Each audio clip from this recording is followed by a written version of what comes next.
welcome to the participants on the Zoom meeting. Yes, the moderator is really happy to have all of you in the Zoom meeting and also on site. And let's talk a bit with Mas Septiaji that's already here. Apa kabar Mas Septiaji? Alhamdulillah baik, ya terima kasih Mbak Irma. Sekarang sibuk apa nih Mas di Mavindo atau sehari-harinya? Siap, ya.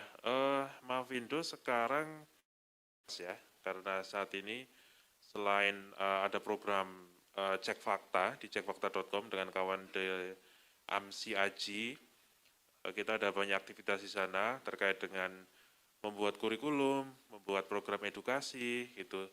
Dan sejak tahun ini itu kita juga sedang melakukan edukasi kepada kalangan lansia.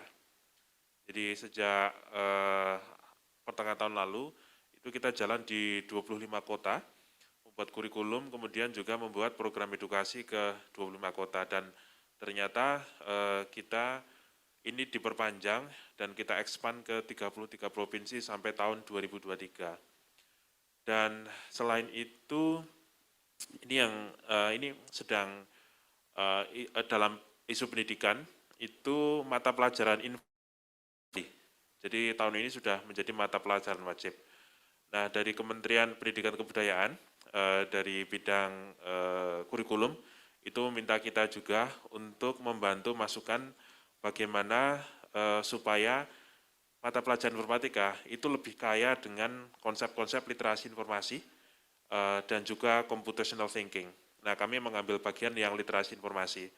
Jadi saat ini karena diwajibkan, maka pelajaran informatika ini harus bisa disampaikan di kelas yang ada listriknya ataupun yang nggak ada listriknya. Nah, yang kita kerjakan saat ini adalah bagaimana mengajarkan literasi digital, literasi informasi kepada sekolah yang nggak ada listriknya, nggak ada komputernya. Nah, ini menjadi tantangan saat ini, Pak Irma. Nanti kita bakalan lebih banyak lagi ngobrol tentang tantangan-tantangan tersebut ya Mas.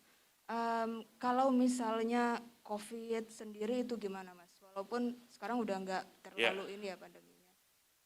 Ya, kalau terkait dengan isu COVID, saya rasa ini sudah sangat turun ya, maksudnya drastis ya kalau dibanding dengan tahun 2020 ataupun 2021, isu COVID itu sudah berkurang. Jadi sekarang sudah kembali ke isu terkait dengan politik, kemudian juga terkait dengan isu finansial yang biasanya selalu rutin muncul, dan juga ada isu-isu yang terkait dengan isu sosial dan isu agama, begitu. Jadi itu yang kalau dalam pantauan kami kurang lebih sih seperti itu.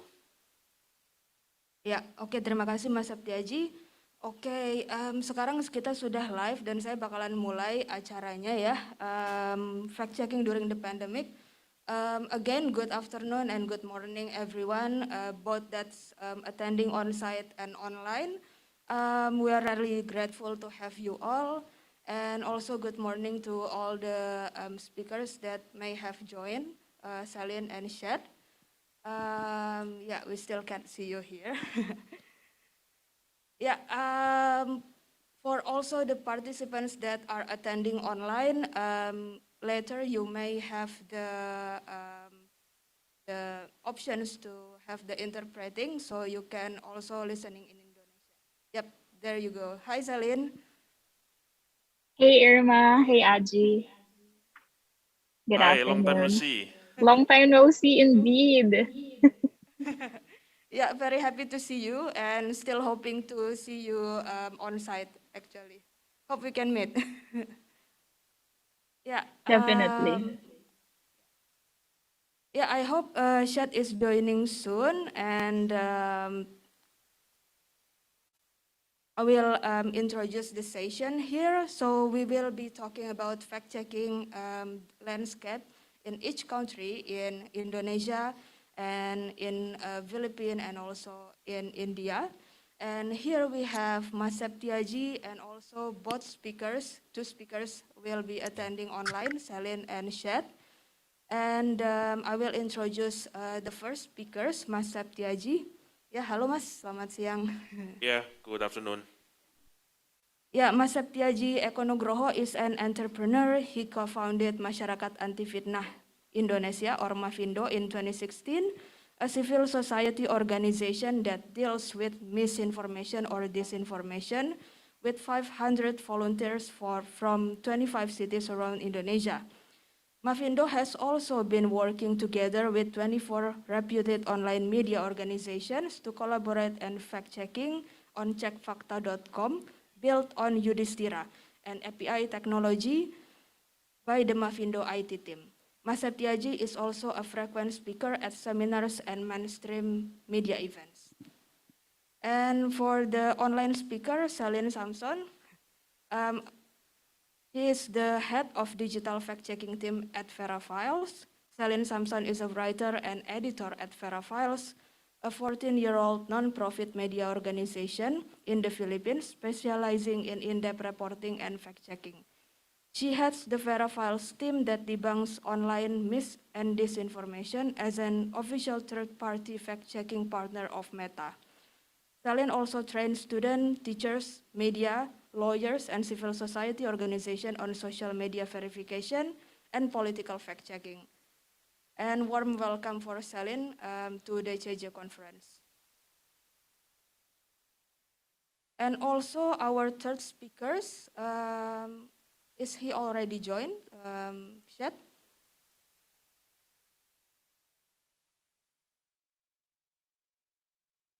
Yep, I will still be introducing Shed. Shed Nazakat is an award-winning Indian journalist, media entrepreneur, founder, and CEO of Data Leads, an award-winning digital media organization. He works at the intersection of media, open data, technology, and governments. He leads Data Leads in New Delhi, as well as oversees its outreach across Asia with different global partners, including with BBC World Services, Deutsche Welle, and also Google. His role involves developing and executing different open data projects, deciding media development and training verticals, advising on key partnerships, communication and engagement strategy. He leads one of the world's biggest fact-checking training initiative, which has benefited hundreds of newsrooms and media organizations in India. He has also spearheaded one of the world's biggest media literacy training networks called Fakshala that brought together media educators, journalists and civil society and local community leaders to empower people to consume media, to consume information critically. Over the years, he has trained and mentored hundreds of journalists, media educators, and media students across Asia in specially designed data bootcamps. He has taught in various academic institutions in India and abroad, including at Ateneo de Manila University, Philippines. Okay. So for each speaker, for Mas Septiaji, first, Mas Septiaji will present for 15 minutes, and then after that, Celine will present, and then Shed Nazakat will then present for 15 minutes. And again, warm welcome for the participants, both online and on-site, and for the online participant, you can also listen in Indonesia with live transcription. And Mas Septiaji, please, the time is yours. Thank you, Mbak Irma. So I have my presentations first already. So thank you very much for this opportunity to speak here. Basically, I'm going to talk about the fact-checking landscape in Indonesia, especially during pandemics and after that. So I'll be waiting for the presentations, my presentations coming up.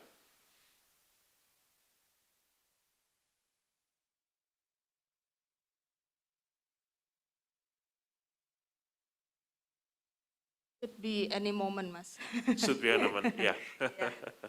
Sometimes the technicality. Okay, no problem. So yeah, my name is Septiaji Kodugroho, but people call me Zach. So I'm one of the co-founder of Mavindo, and Mavindo itself is citizen-led fact-checking organizations in Indonesia. we start in 2016. We start with fact-checking with citizen versions. I mean that because we are a grown-up community. So we did the fact-checking because it is out of our expressions because people are very worried about a lot of misinformation there. And then time progressing, and then we are trying to make our fact-checking better. And now we are already certified by IFCN since 2018.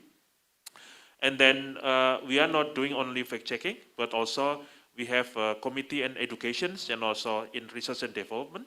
So in education, we are being helped by about now more than 1,000 volunteers across 25 cities to do education efforts. Yeah.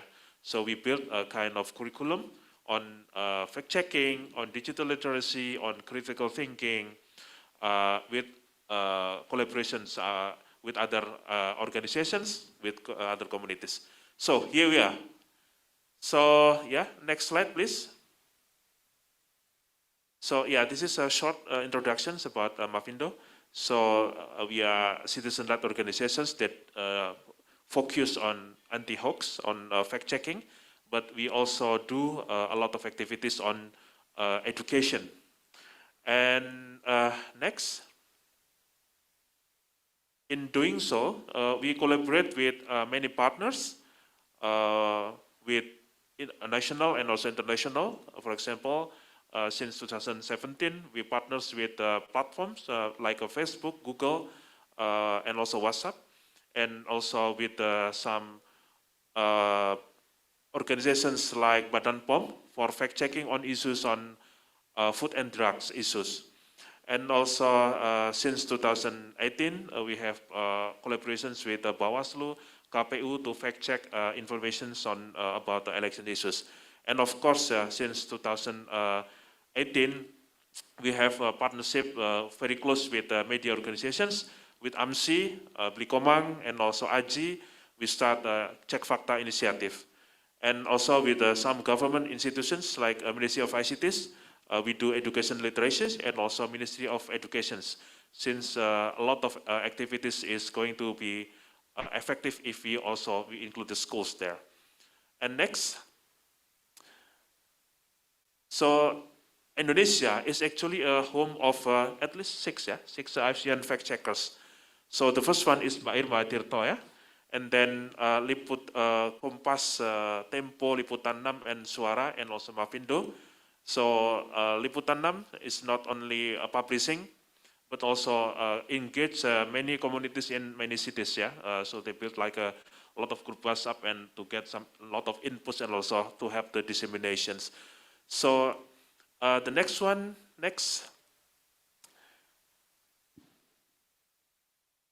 And I would like to explain that there are at least 3 organizations that drive fact-checking ecosystem in Indonesia. The first one is AMSI. It is Indonesian's online cyber associations. We now have more than 300 medias there, Blikomang. And I think more than half province already have brands there. So it is powerful associations with credible media that already certified by Press Council there. So, and the next one is AJI. AJI is one also very influential journalist organizations in Indonesia. So it has more than 1,800 journalists across the nation. And the third one is Mavindo. And next, what we are doing, for example, since 2018, we create a platform called CekFakta.com. So it is based off like a cross-check initiative in France during 2017 presidential election there. So at the time in France, they afraid of misinformation that caused trouble, just like in United States before in 2016. So in France, they do collaborations, cross-check. So in Indonesia, we are inspired by cross-check, and then we built CekFakta.com. And we, with the help of 21 online medias at the time, and also supported by Google Youth Initiative, and it is now established and it is running until now. So it is not only dealing with the elections issues, but we also deal with any other issues, including COVID-19 issues. Next. And during the time, we also create together content or educational for empowering journalists. So basically, the curriculum coming from First Draft. So First Draft is organizations that deal specifically for misinformations. So it is called GNI Training Network. So at the moment, I think it already trained more than 9,000, I think maybe 10,000, I'm not sure now. Yeah, journalists, yeah, since 2018 until now. So it is also collaborations from those organizations. So it means that in Indonesia, the landscape is much, we have a big change, yeah, compared to 5 years ago. 5 years ago, the fact-checking ecosystem is almost non-existent. Only some few medias, they have like some articles on fact-checking. But now, I think like Tempo, like Kompas, they have dedicated fact-checking channels, and also some radios, also they have also some dedicated fact-checking channels. So I think it is also a good sign that, yeah, fact-checking ecosystem in Indonesia is actually thriving. Next. Including the government, they actually also publish the clarifications on their own website, like the National COVID-19 Task Force, the Ministry of ICT, and also Badan POM for food and drug issues. So next. So fact-checking ecosystem in Indonesia is thriving, but the big question is, how does it fare actually against misinformations? Yeah. So we are going to go more than about this next. So this is what we found in our database because Mavindo collect about more than 9,000 articles in our websites. So the number is very, very challenging. The number is quite high. For example, in 2018, we have almost 1,000 misinformations during that year. And then during election years in 2019, we have 1,200 issues. And it almost doubles in 2020 when pandemic COVID-19 arrives. And 2021, the last year that we have already published our reports, actually it quite declines, but it is, of course, it is very, very high. It means that maybe about 4 or 5 misinformations coming to people every day. Yeah, so it is still high numbers. And of course, it is not about the numbers, next.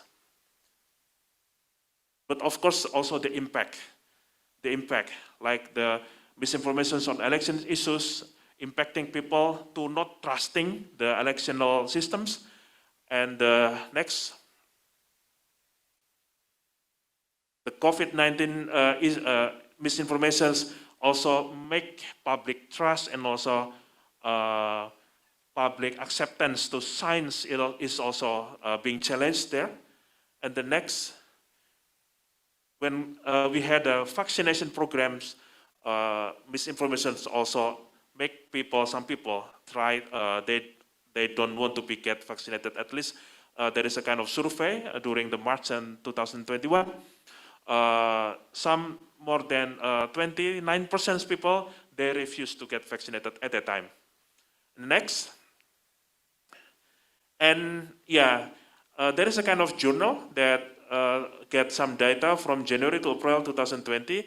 So there were, Indonesia is at that time is number 5 in the world, the highest number of COVID-19 rumors, stigma, and conspiracy theories. Yeah, which is, of course, we should not be proud about that. Yeah. Next. So this is the kind of examples what we are dealing. This is actually the the Type of example. yeah. So some prominent economists say in the YouTube channel that thermogun can destroy our brain cell. Yeah. Actually, it is very silly. Yeah, very very silly. In a matter of hours, actually, we have already get some clarifications from experts that this is false. This is not true. Yeah. It is very easy to debunk. It is very easy to publish the clarifications, but actually it is very hard to convince people. Yeah. Even after many months after that, people still believe to these misinformations. Yeah. Yeah, the problem is that at the time when this kind of misinformation arrives, the thermogun that being used by people, yeah, they actually still mostly only take accurately from the forehead. Yeah. Now maybe a lot of thermometer already can read from our hand accurately also. But this is a kind of situations that even this is a kind of very easy issue to tackle. The issue is very easy, but in the post-truth era, it is very difficult to change the behavior. So even I think after 1 year, after this issue already clarified, still many people they enter the mall, they don't want to get checked in the forehead. They just want they share the hand, something like that. Next.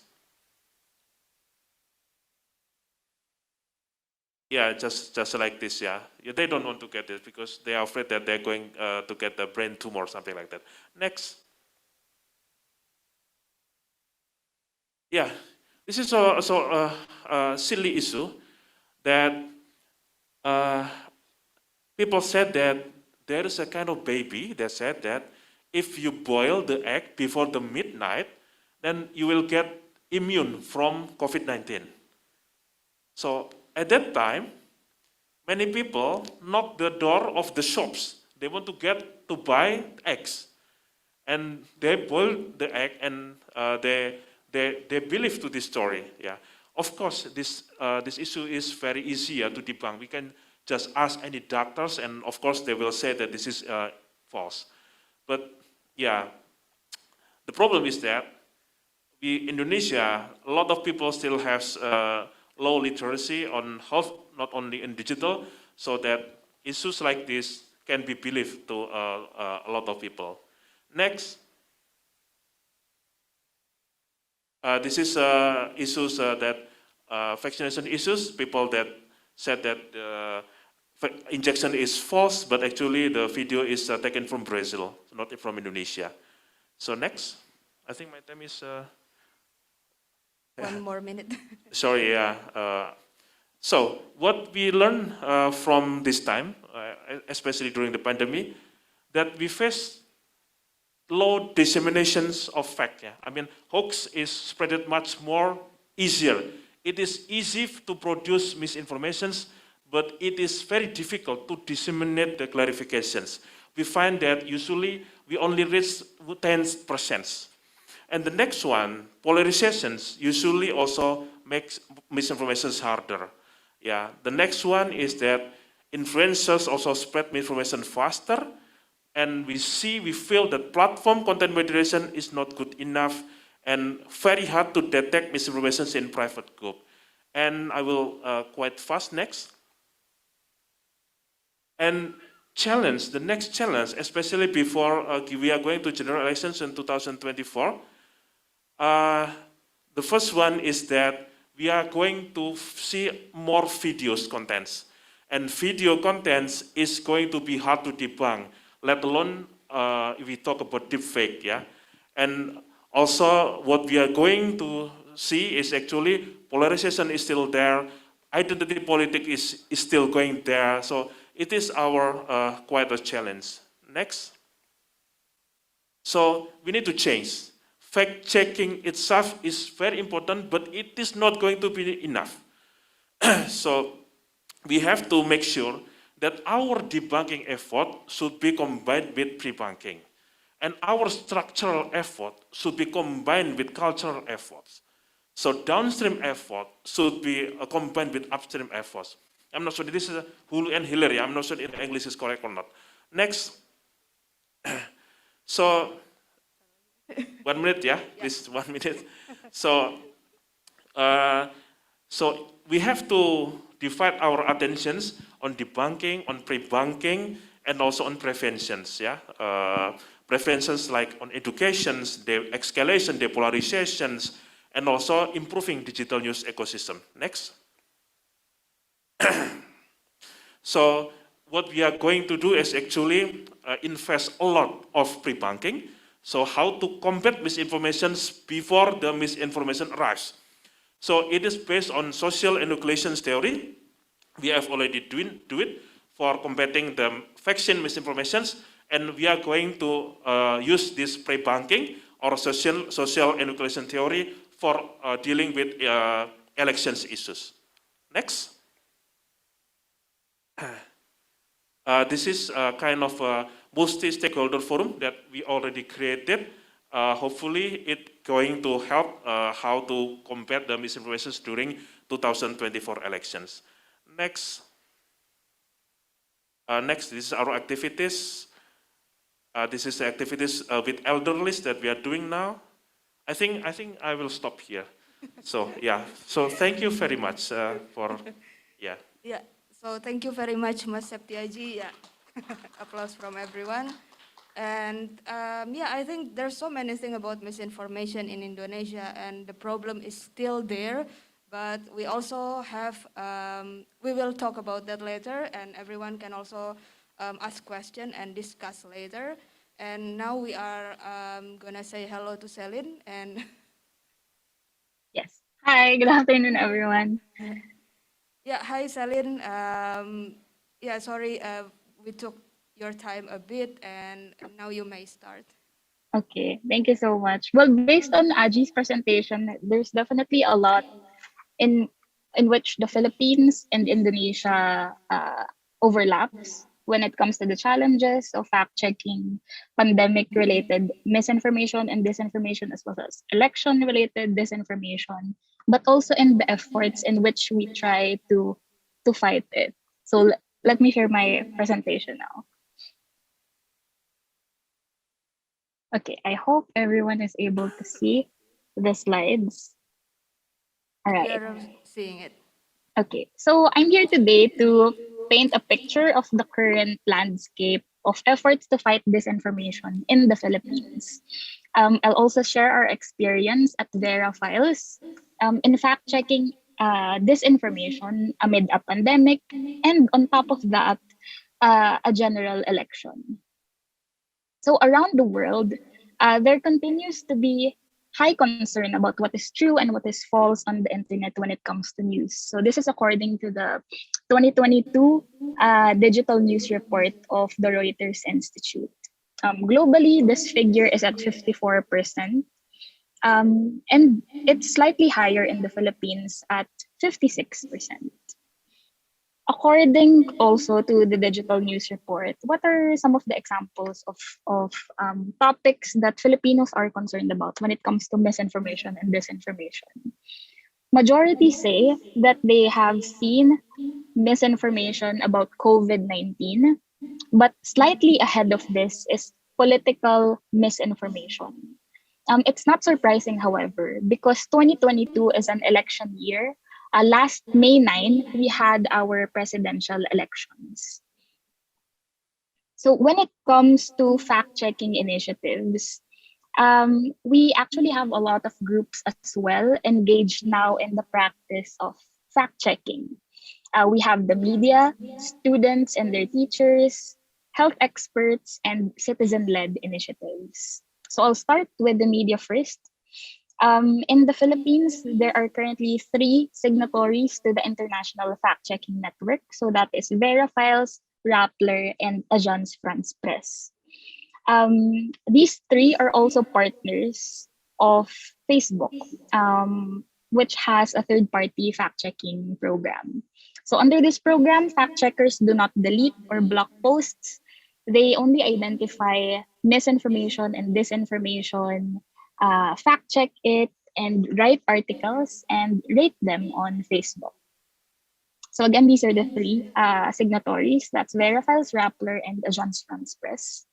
But actually, even as early as 2014, there have been efforts to do fact checking in the country. So it includes mainstream television networks such as these two that you see on the screen, ABS-CBN and GMA Network. We also have a lot more digital newsrooms who are doing fact checking nowadays, as well as non-profit media and community media, which are based in locations outside of the capital, Manila. In fact, last year, there was also an internews initiative called the Philippine Fact Checker Incubator. So this incubator program built the verification and investigative capacity of 6 newsrooms, 6 media organizations through training, mentorship, and fellowship. So Verifiles was among the trainers in this fact checker incubator program. So there are also initiatives from universities.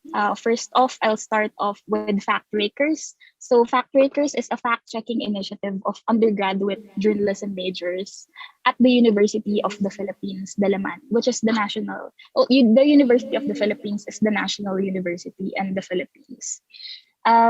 They work under the supervision of Yvonne Chua, a journalism professor in UP.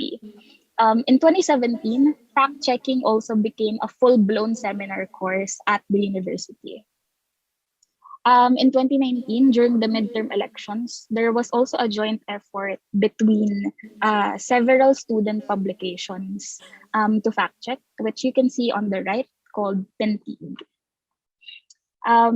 Another contribution from the academe are deep dive studies on misinformation and disinformation in the Philippines. The one on the left illustrated the networks of misinformation and disinformation during the 2016 elections, how it is actually networked and architected. The one on the right looked at the dubious innovations to misinform people during the 2019 midterms. So this study looked at how disinformation makers used satire pages, hyper-partisan YouTube channels, or even thirst-trapped Instagrammers to misinform people. We also have a lot of citizen-led fact-checking initiatives. So among these is Fact Check Philippines, which, according to their Facebook page, they are the first established citizen fact-checking organization in the country. So they fact-check online misinformation as well as public figures.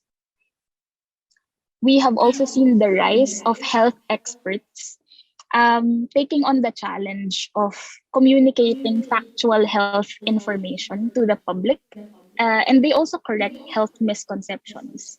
So among these are Dr. Iris Isip-Tan, an endocrinologist from the Philippine General Hospital. So she has managed this Facebook page, which corrects health misinformation since 2012, or about 10 years now.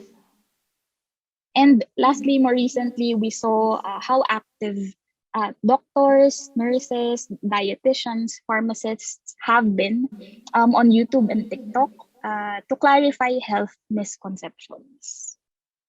Lastly, so we talked about the media, the academe, and citizen-led initiatives. We also have a couple of collaborations, similar to what Aji mentioned earlier about Check Facta. We also had collaborative fact-checking initiatives during the elections.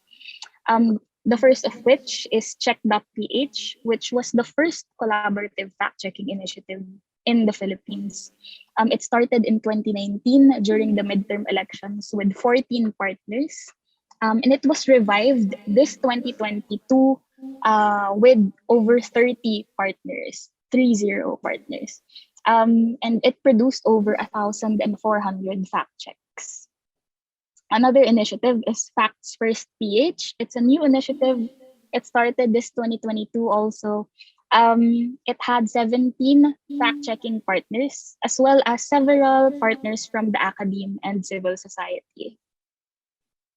So what I mentioned earlier, it's not the full list of the fact-checking initiatives in the country, but it really illustrates how so many sectors have become involved in fact-checking throughout the years. So for us at Verifiles, what exactly was it like to fact-check during the pandemic?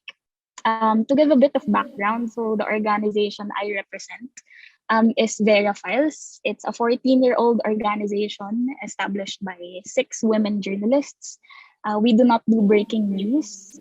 Instead, we specialize in in-depth reporting and fact-checking. Our fact-checking initiative is called Verifiles Fact Check, and we have currently 2 teams that do fact-checking. One team focuses on fact checking public figures. So we track false claims, flip flops, and misleading statements of public figures. So during the COVID pandemic, we observed that COVID misinformation actually came from even the highest office in the land. So in fact, in 2020, what we observed is that it was President Duterte himself who we found to have made the most number of false and misleading claims. So one example of this is his claim that gasoline can be used as disinfectant, which is false. But we can only imagine the harm that this might have caused in case some people actually followed his advice, especially for people who take his word as their bread and butter. Other claims were not as specific to the disease, but more about propping up or promoting the government's supposedly quick response against the pandemic. And one often repeated false claim made by Duterte and his spokesperson, Harry Roque, is that the Philippines was the first to impose a COVID lockdown in Asia or in Southeast Asia. But we know that this is false because in Asia, it was China that first imposed a lockdown, and in Southeast Asia, it was Vietnam. Celine, hello. Yes. I'm sorry, but you have 2 or 3 more minutes. Okay. Thank you so much. All right. So our other team, which does fact checking, is the team that I lead, which focuses on debunking online misinformation and disinformation. Um, So what Aji mentioned earlier, we also faced a lot of them, especially the advice about eating boiled eggs to prevent COVID-19. We also faced a lot of misinformation about vaccines. One observation that my colleagues made is that uh, when it comes to vaccines, overwhelmingly, the misinformation attacked the safety of the vaccines. The disinformation claimed that the vaccines were not safe for people. It produces some side effects. Other hot topics were that the vaccines were not effective or were meant to control populations. So one popular example is that the vaccines supposedly contain microchips or that the vaccines make people magnetic, both claims of which are false. But now I'd just like to mention, as I mentioned earlier, 2022 was an election year in the Philippines. In India, I know it was their presidential election as well, last July 18. And you, our Indonesian friends, will be having yours in 2024. So one tip we have is to be observant of claims that overlap between these two topics, COVID-19 and the elections, which can be potentially quite troublesome or dangerous. So keep an eye out for claims that try to discourage the public from voting because some people supposedly claim there's a COVID breakout in a certain locality, but it turns out not to be true. So in our case, there was a case where a TV station mistakenly reported that voters were required to present vaccination cards and negative COVID tests to be able to vote. So this was false. And there was also an instance when there was a text message that circulated saying the health department or the health ministry will announce a surge in COVID cases, and they supposedly will attribute it to the campaign rally of the leading opposition figure. So this is also false. I'd like to check in with Irma if I still have time or not anymore. Yeah, you better summarize. I'm really sorry. Okay. Okay, no problem. I can summarize it very quickly. So we're in the last part, which is the takeaways and recommendations. One takeaway, there is definitely an abundance of organizations and groups doing fact checking, but it can still be improved. In the Philippines, there are over 120 languages, but fact checks are mostly produced in English and Tagalog or Filipino. But there are many more ways in which we can try to reach more audiences. Beginning with producing fact checks in more local languages. And I know this is also might be something similar to Indonesia, which also has an abundance of languages. There's a need to adopt new and more digestible formats. We think about, is our fact check really reaching a lot of people? Is it making an impact? And how do we do that? We try to communicate our fact checks in a way that people can actually relate to and understand. One way we tried it is through the creation of a comic book. So this is a comic book about fighting health misinformation. Fact checking has become a more recognizable term. However, not everyone knows how to do it. And so I'd also like to stress that there's a need for sustained efforts to teach people how to do fact checking. And so, all right, I'll finish with my last point. Apart from producing fact checks, we should also not forget to actually try and see who are the people behind this disinformation, who are the big fish, who are the masterminds of disinformation. Um, all right, so I would end there. We definitely have to look into it, especially as disinformation has become institutionalized. There are businesses that are focused on producing disinformation. But the future is not bleak. I want to end on that note. I know that Indonesia also has a robust environment of fact checkers, and we can definitely find opportunities, find spaces to invite more people to do fact checking, and teach them how to be more critical thinkers. All right. So thank you so much. Yeah, I'll end there. Yeah, so thank you so much, Celine, for your presentation. That is very lively, and thank you for summarizing the efforts that you have been doing with your team and also other fact checkers in the Philippines. That's not easy to summarize. Also for myself, Tiaji, to summarize what you have been doing for years in just 15-minute presentation. Thank you very much.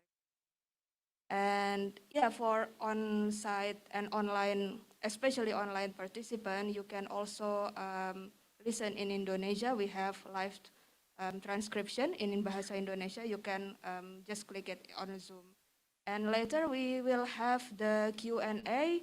And now I will call the Shatna Zakat, our third speakers from India. Thank you so much, Irma. My apologies, I missed early bit of it, but I was there listening to my friends from Mafindo and Vida Files.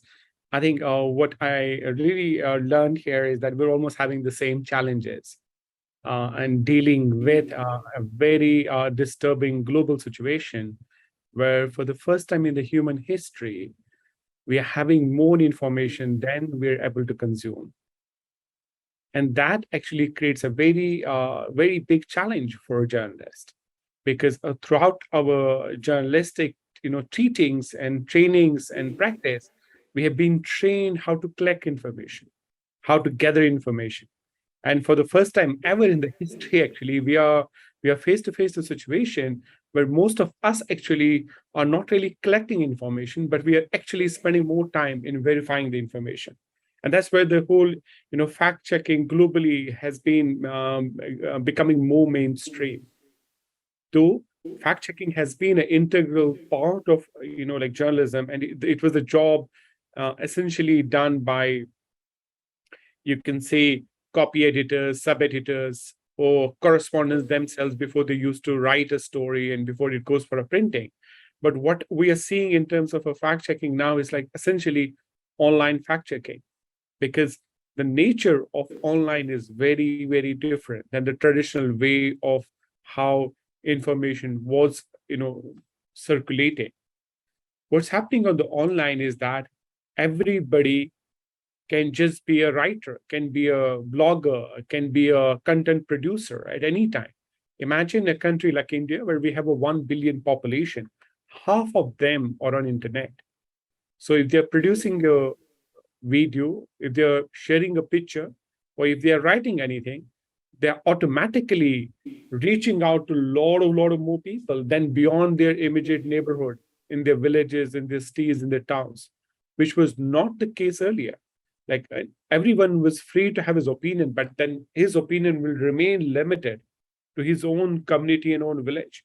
But the social media platform provide a space where the content and information amplifies beyond a human imagination, actually. And I was looking at my colleague from Vera File showing how there are influencers in Philippines, and people having 1 or 2 million followers. And imagine when they create that content, the reach of that content goes beyond borders. I think what we have seen, particularly during COVID-19, because this was an unprecedented situation, never in our living history, at least in the last 200 years or 100 years, we have seen a magnitude of this devastation happening at an unprecedented level and also spreading across borders very quickly. And if we look at the very first case of the Chinese doctor. I'm sorry, Chet, do you want to share screen or? No, I'm okay. I'm not having a slides, no. Okay. Yeah, so Okay, you if can we look at continue. Dr. Li from China, he was one of the first, actually, the doctors who saw something happening in Wuhan before the COVID was declared as a global emergency and all. But then he was arrested and jailed, and he was actually pressurized to say that it is a rumor, nothing is happening in Wuhan. So if you can see, the most of misinformation started from there. And then we had a Chinese correspondent at that time, and she actually watched what was happening on WeChat, what kind of information people were looking for, and what kind of rumors were circulating. And most of this information was essentially about our safety, people's safety.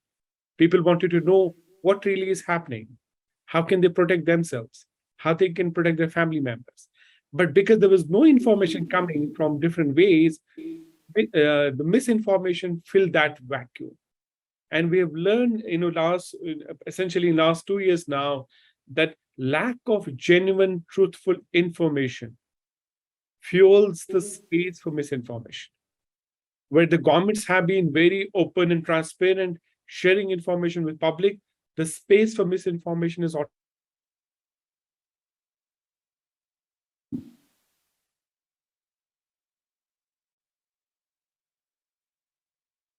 Using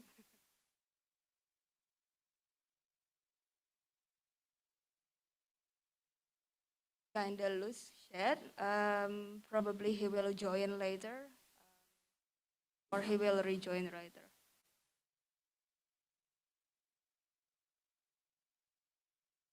I think he breaks out.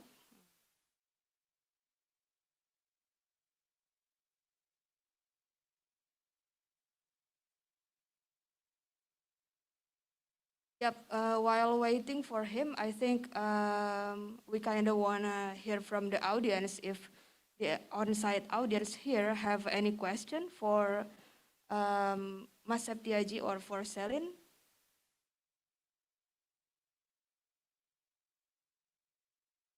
Or until we wait, I actually wanna ask question for Mas Septiaji. Since we already have, there you go. Yeah, I think you were breaking out. some internet issue, some Zoom issue here. Yeah. Sorry, I was saying. Some technical. Yeah, so I think I was saying there were a couple of trends in India. I think they were also similar, I think, in other countries as well. One was essentially about the origin of the virus. Was it a biological weapon or secret weapon, or was it created in a lab in US to destroy particular population? There were a lot of you can say, rumors about the origin of the virus. Second, how does the virus spread? And there were a lot of misinformation about that. In fact, there was a rumor, which became big in India, was why Muslims are getting more affected by virus than other people, which was again there was no data, no scientific thing for that any particular community, but because there was a lot of, like a hatred already in the society at some level. They try to see, okay, Muslims are the ones who are getting the more virus.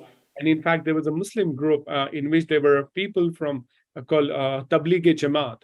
There were people from Indonesia, Malaysia, part of a big conference which was happening in Delhi, and the COVID happened in the middle of that.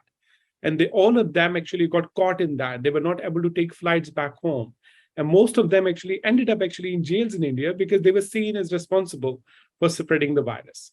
So I think that was also like, religious-based misinformation or stereotyping, and then the misinformation taking over. We also saw a lot of misinformation about the food, for example. Like chicken farmers in India had a huge loss because people stopped eating chicken because they believed the chicken a source of COVID-19. We saw misinformation about doctors and stigma against the doctors, that landlords refused to give accommodation to doctors because they believed that doctors are getting infected because of COVID. They're treating COVID patients. And then they were saying, no, let's not give them accommodation in our neighborhood.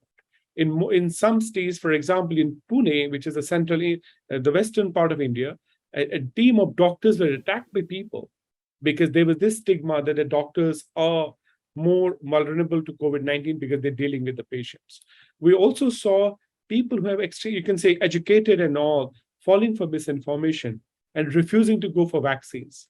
Number of people in a number of states in India refused to go for vaccines, like elsewhere else, anywhere else actually as well, because there was again like a lot of fear, a lot of rumors that the vaccines are not safe. There was also a lot of misinformation about self-cures, like what can treat COVID. Like, for example, people believed onion can cure COVID, and people starting having onion, and a lot of homemade remedies. So what we have to also, have to keep in mind that what kind of misinformation was circulating during COVID, it also has a larger global picture of how actually misinformation circulates about anything, about elections, about economy, about politics, and then about health as well. So there's a larger global ecosystem in which health misinformation also flourished. So we have to also see a difference between two important concepts, what we say misinformation and disinformation. Maybe by mistake, by chance, you spread something and you don't really believe in it and you fall for it, we can say it's a misinformation. You really do not want to harm people because of that.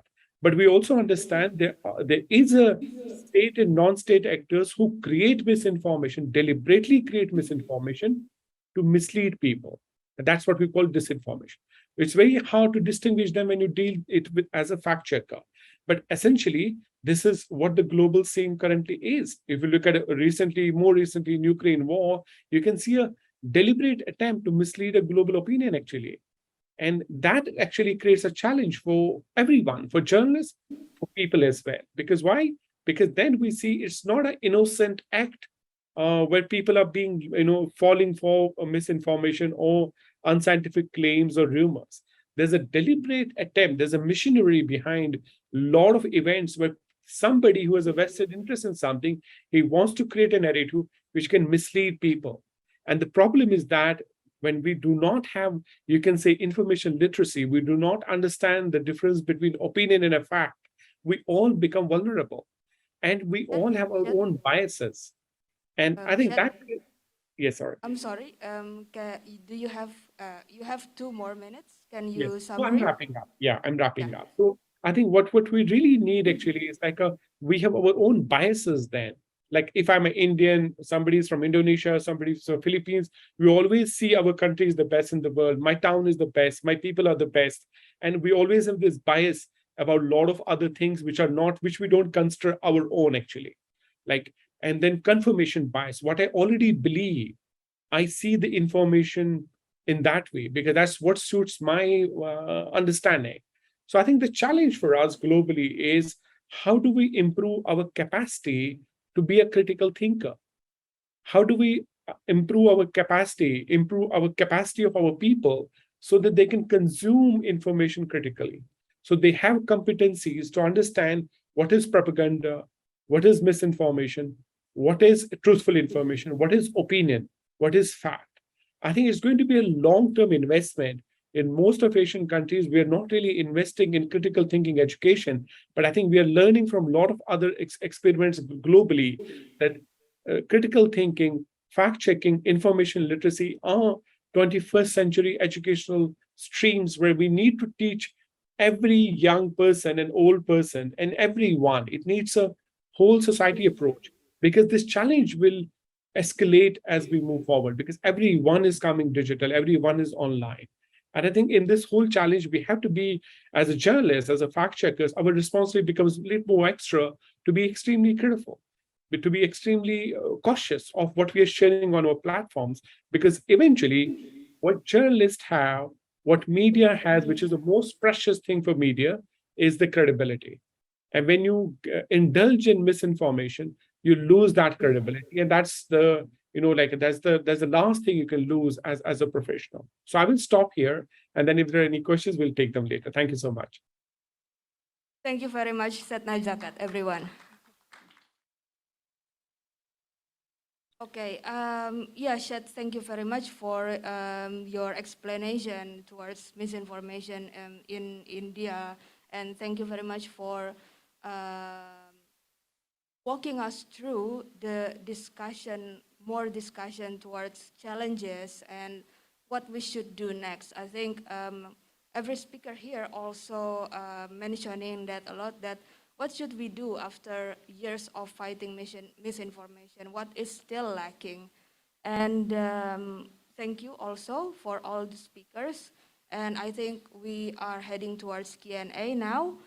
I myself have a question for all the speakers here, actually.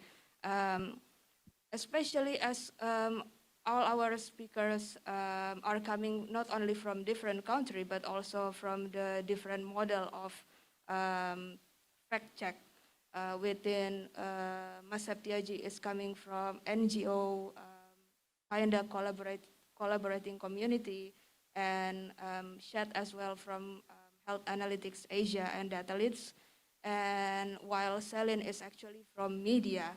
And how do you see that affects your way of fighting misinformation? Like, is that different while working with NGO or working in the media? How do you see that's different? I think maybe Celine actually want to start to answer. Sure. Okay. So for us, Verifiles is actually an NGO as well. It's a non-profit media organization. And I think that model, being a non-profit, it we're able to not have those strings attached. When you need to have some advertisers on your platform, then you probably there might be some limitations on fact checking claims related to those advertisers. So for us, I think that's a good benefit. We've also found that there are many organizations who have been active in looking for projects to support that are centered on fighting disinformation. And also, actually, nowadays there are a lot of organizations who want to support organizations like ours, for example, who conduct fact check trainings. And I think that's a plus. That's a good model to have. Okay, thank you, Celine. So that's kind of my mistakes. I thought Verifiles is a media organization. I'm sorry. No, you're also correct. So we're both we're a non-profit media organization. Oh yeah, thank you for clarification. Mas Septiaji, do you want to add? Yeah, for us, yeah, because actually all the founders of Mavindo are not journalists at all. So actually we start without knowing exactly actually how to write a good articles according to journalist ethic of or code. Yeah, so that's actually the first challenge, because in the first in the first hand that because we start in community, we have a lot of supporters. For example, we manage Facebook groups that grows quite exponentially. Now we have about 90,000 members. So a lot of information is flowing there. So it is actually a good way to get some kind of monitoring of issues. But how to actually respond and how to actually to make articles to verify that. So I think we also actually learn actually how to write according to the journalist way. So and in the meantime, because we have a lot of collaborations with journalists itself and also media organizations, so yeah, I think climate is going very good. I mean, it means that if you compare the first article that we wrote, I'm quite funny if I read it again now, because at the time we just write whatever we think, write about it, and so something like that. Yeah, I think that's the homework for everyone to better write the fact checking. Shed, do you want to add to that? Yeah, no, I think this is a very important question because I feel like there are no superheroes here. There's no one person solving all the problems here. I think the future is in collaboration. And at Datalyst, the organization we run, actually, we lead one of the biggest fact-checking network, actually, which has trained millions of people in India, both in fact-checking and media literacy. We run a project in collaboration with Google called Google News Initiative India Training Network, in which we selected 250 senior editors and media educators from across India for more than 5,000 applications. And we trained them for 5 days. And then they went back in 2018 to train other people. And in the last 4 years, they have trained more than 40,000 editors and journalists and media educators across 900 universities in India, more than 5,000 newsrooms. So it is a very robust network where every day, even today, there's some training happening in some part of India on fact checking. And another project initiative we took was media literacy. We call it Fact Shala. Shala is Hindi word for school, a school of facts. And we again adopted a train the train model in which we collaborated with more than 60 community radio stations, media professors, and community leaders. And we went back beyond actually big cities to small towns. So in the last 3 years, we have almost reached a couple of million people in small towns, the women at home, the farmers, the shopkeepers, the tea gardeners. And these trainers actually sat with them for training. Like if you Google factshala.com, you can see all the wonderful images from all across India, so colorful, and people sitting and understanding what is fact and opinion. So I'm a great believer of working across borders, working with different partners, building collaborations, because I think that is really what the future is. I was so glad to hear from my colleague from Philippines, like they set up a network of fact checkers together and working together. I think that is the future. We need to leave our insecurities of losing in a competition and finding the space for building new bridges. Yeah, okay. Thank you, Shed, for your point. I think we already have the questions from the online joiners here. Can all the speakers tell us about collaboration with universities, if any? Mas Satyaji, you want to go first? Oh, yeah, yes. Yeah, of course, university is going to be a very important collaborations. We already have kind of MOU with some universities around Java Island and also in Sulawesi and also Kalimantan, because university has at least two important the lecturers itself and the high energy flowing students. So those are actually I would say because the students usually they have a lot of ideas, new ideas, and also they have quite good activities. And university usually has we call Tridharma. In English like what's it, Tridharma, yeah. So actually, university has a kind of obligations to serve the people, and digital literacy, news literacy is actually going to be part of strategic way how university involved in this activities. So in the past, actually before the pandemic, we have already set up like 15 commissariat. So basically it's like a club, a fact-checking club in universities for students, and also for the lecturers. We also a kind of teach them how to know about the digital literacy. We had at a time Tular Nalar program. It is supported by Google. And then we train around 1,300 lecturers across 90 universities so that they can be spokespersons for digital literacy issues. Yeah, yeah, I think that's right. I also heard that university is a growing field for the fact-checking in Indonesia, and students really want to learn how to fact-check. And Celine, what?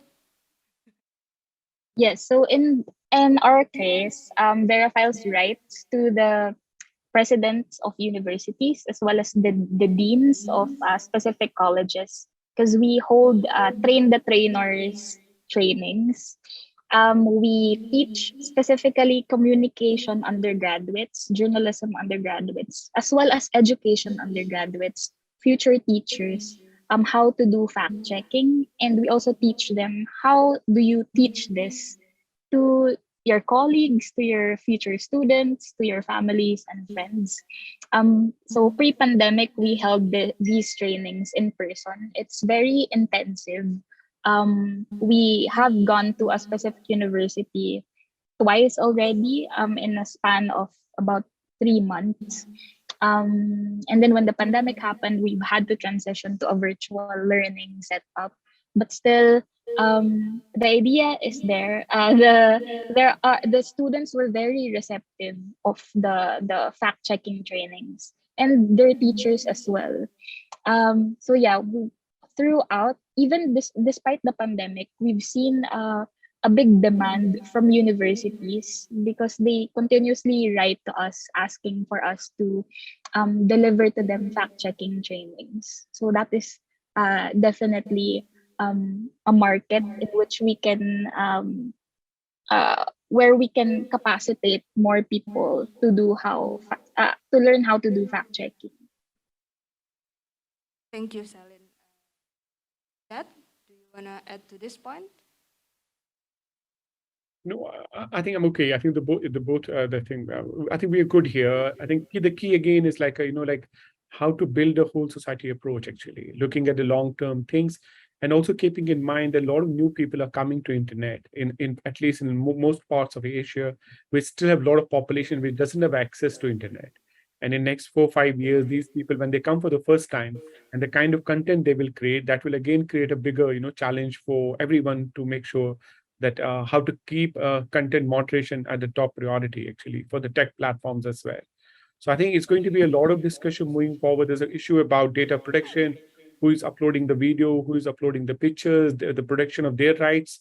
And then I think there are a lot of things coming up. I think key is like we need to have a more focused discussion globally in terms of building capacities in at different levels to understand the challenge better, understand the cost of misinformation better. There's a very little research available. What is the cost of misinformation to our societies? So we need to have a lot of research, and that's why there's a lot of space for researchers, academics, universities to take a lead actually to build a research around what is the cost of misinformation, and then we will design the solutions. It's always better to diagnose a disease clearly first before you treat it. So we still do not know about a lot of things, why particular thing goes viral and why others don't go actually, because we don't have that transparency from the tech platforms. Yeah, thank you, Shed, for the answer. And we also have the question for Celine here from the online joiners. Celine, can you explain more how to do proposal, catch big fish, and also criminalize the business, and what challenges do fact checkers have to do that? Yes, okay. So I'll share some of what I've written in response to that question. And to catch the big fish, or really the big architects behind the disinformation, there needs to be involvement from various stakeholders.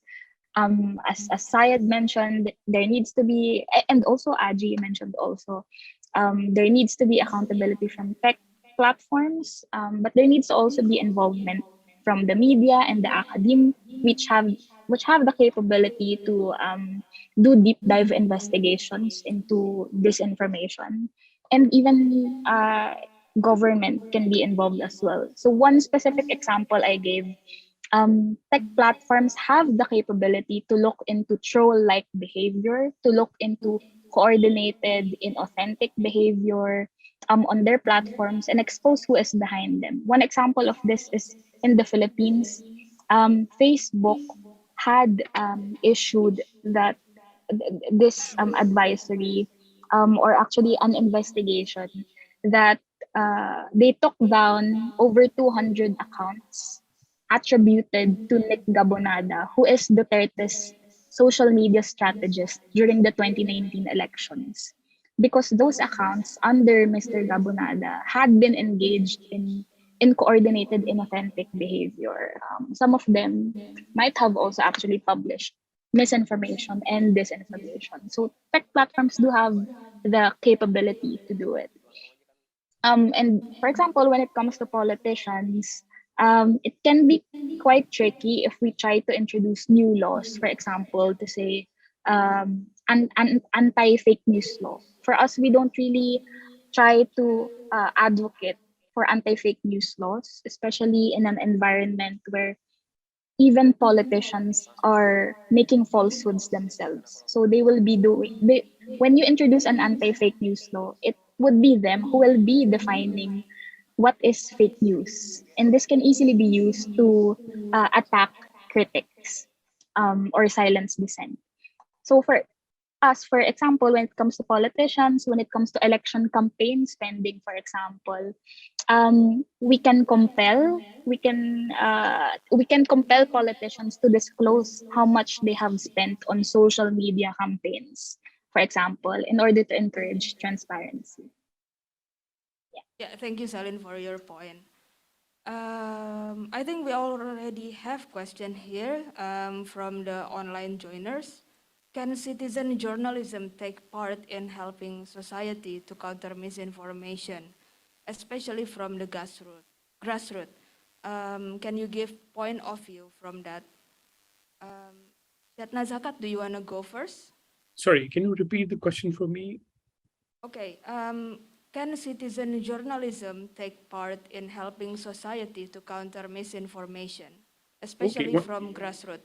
Yeah. wonderful. No, I think there have been a lot of collaborations where people at large have been included in fact checking. For example, if you are living in any part of the country, any village, and you see some misinformation circulating out there, you can share that misinformation with fact checkers, and you can collate that misinformation actually and share with the fact checkers. In most of countries, there are tip lines, and fact checking organizations have tip lines.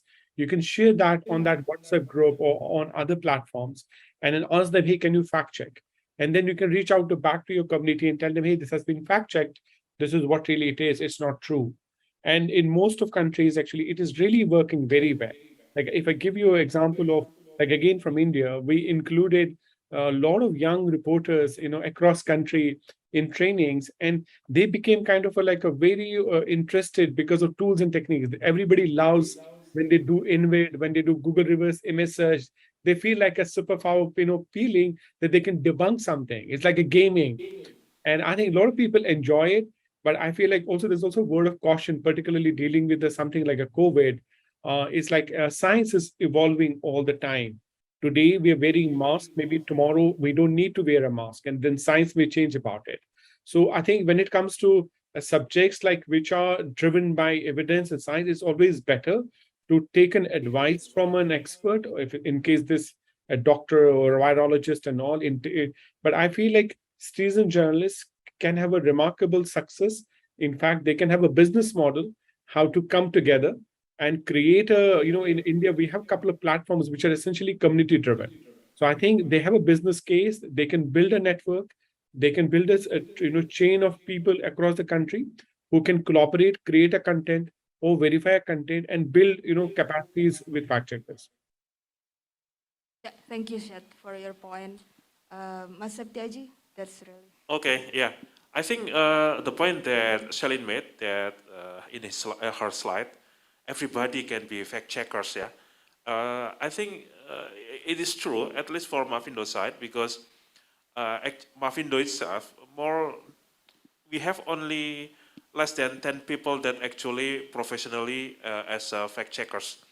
The rest, hundreds of them, are actually common people, but learn how to do fact checking, how to make reverse image, like video verifications, location verifications. Yeah, we learn from the ground. Even 2019, we teach housewives,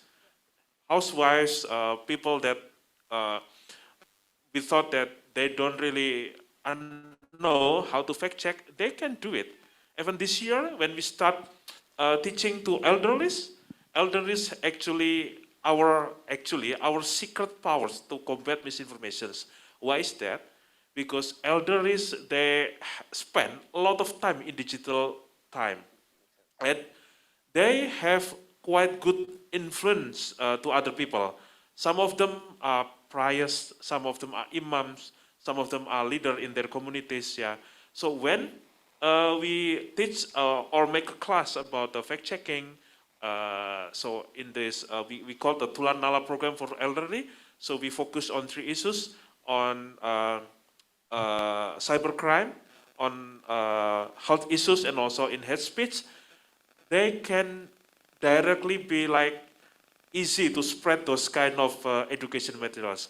So I mean that everybody should joining this band of fighting misinformations, whether you want to be fact-checking professionals or you want to help spreading the disseminations of the verification articles, or you can invite other people to be more critical thinking.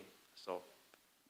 Yeah, thank you very much, Mas Septiaji. I think that's really important to encourage grassroots. I mean, like imam, price, school teacher to do the fact check and help to fight misinformation. I mean, they already have their channels, not only the media or NGO. And due to the time, we have to end the discussion here, although I personally still have many questions for all of you guys. And I would really appreciate your time and your presentation. Thank you for sharing it with us, the online participant, the on-site participant. We really appreciate your work to do the fact-checking and to help fighting misinformation and disinformation. Thank you very much for Mas Septiaji, Shalin, and Shatna Zakat. Thank you so much. Thanks a lot. Pleasure joining you here. Thanks a lot. Thank you so much also.